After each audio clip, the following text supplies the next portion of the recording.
I thank the chairpersons for having me here. I would be talking on why do IPOMs fail. I have no conflict of interest to display. So is IPOM effective? Well, that is a real question, but IEHS has answered it, saying that laparoscopic IPOM is the best and the longest studied minimally invasive ventral hernia technique available today. Kokeling also published his data on around 10,000 patients, stating that postoperative complications, SSIs, reoperation rates, and seroma rates, including bleeding rates, were extremely low in IPOM as compared to open operation. What about recurrence rates? Well, recurrence rates have also been shown to be quite low in most of the studies, but long-term recurrence rates are much higher. So Balam et al. Reported a recurrence rate of 15% at 1 year and 29% at 5 years of IPOM surgery. Well, all these recurrences have been associated with large defects and comorbid conditions. So what will be called as a failure? Well, persistence of a bulge, pseudobulge, reappearance of a bulge, new bulge, or even pain, I would label them as a failure. So what are the factors leading to failure? Well, there can be patient-related factors like a large defect size or comorbid conditions. You can have perioperative complications like seromas, hematomas, ileus, and surgical site infections, which can lead to failures.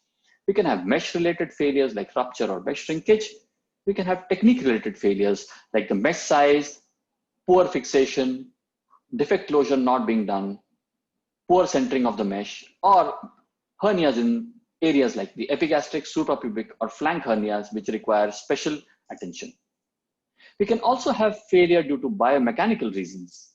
So an inappropriate mesh to defect area ratio, extreme anisotropy, or abdominal wall instability can lead to mesh failures. Failure due to mesh types. Well, there is no clear data on which mesh is superior, but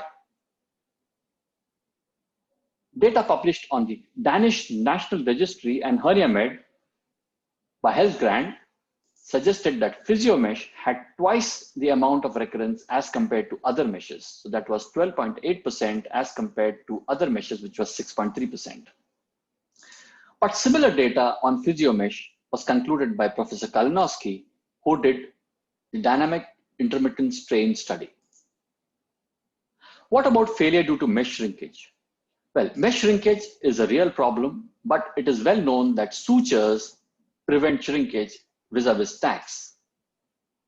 Shrinkage can also be seen on day one. So there was a study which used MRI to study the mesh implantation post-IPOM.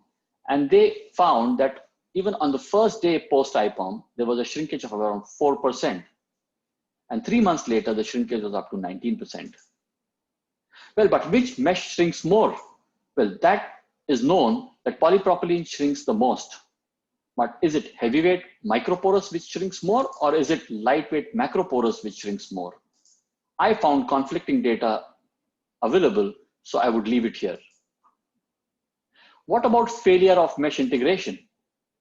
Well, inadequate clearance of preperitoneal fat, inadequate mobilization of the falciform fat, or not dissecting the space of Ritzius for lower abdominal hernias can lead to poor mesh integration. Also, choosing a bridging IPOM over an IPOM plus can cause increase in failures. So what is an augmented repair? Well, augmented IPOM is basically about defect closure and recreating the linea alba. This leads to a more robust repair or a more physiological repair. It also restores the anatomy. It creates a stable bed for the mesh. And it also conforms to the Laplace law, which reduces the strain on the abdominal wall and the mesh.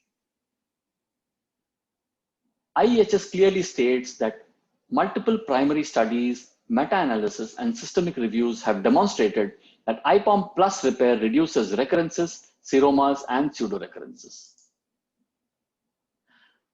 Discussing failures due to inadequate fixation. Well, fixation type and number should be appropriate for the size and location of the defect as well as the mesh.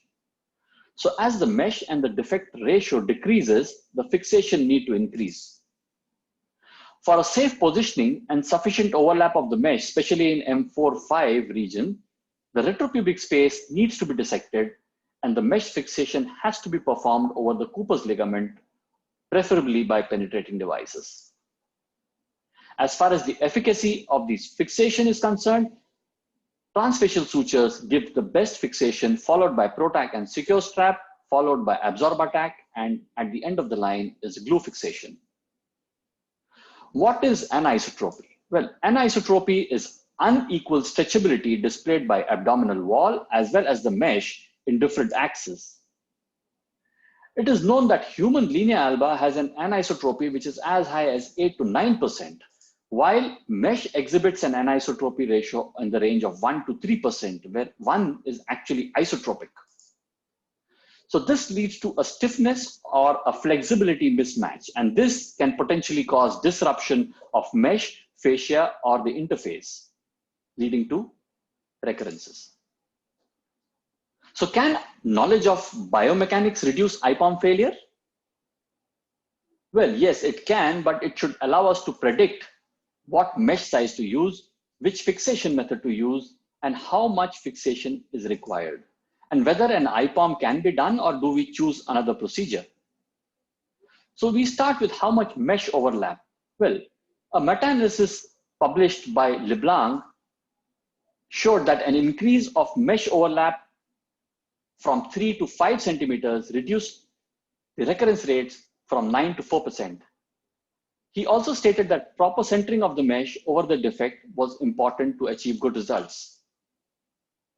Both these things allowed a sufficient mesh integration and compensated for mesh shrinkage. But is mesh to defect area ratio important, or is 5 centimeter overlap good enough? Well, Tulloh and Debois said that this is an illogical explanation.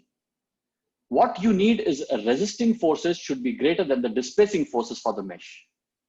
And they stated that the mesh diameter should be 4 times that of the defect diameter, allowing an MDAR ratio of 16, which means it is a good repair. Hotter also stated that if a satisfactory mesh to defect ratio cannot be achieved, then other surgical repairs should be considered. Finally, we come to Kalinowski's research, which suggests there is something called the dynamic intermittent strain. So what is dynamic intermittent strain? Well, a patient coughs around 425 times a day, and each cough creates a pressure of around 210 millimeters of mercury. He reproduced the same state in a bench test. And he also came out with a number called the grip number. Now, according to him, grip should be equal to the mesh to defect area ratio.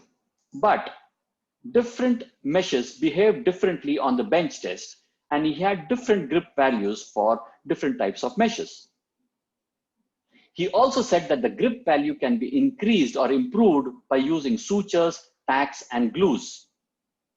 So I think this data by Kalinowski should come in good use in future. To conclude, friends, I would say that IPOM is still the most common laparoscopic ventral hernia repair. The conceptual understanding of the procedure has changed from static to dynamic biophysics. And hopefully, all this new research will help us develop better outcomes in IPOM repair. Thank you very much.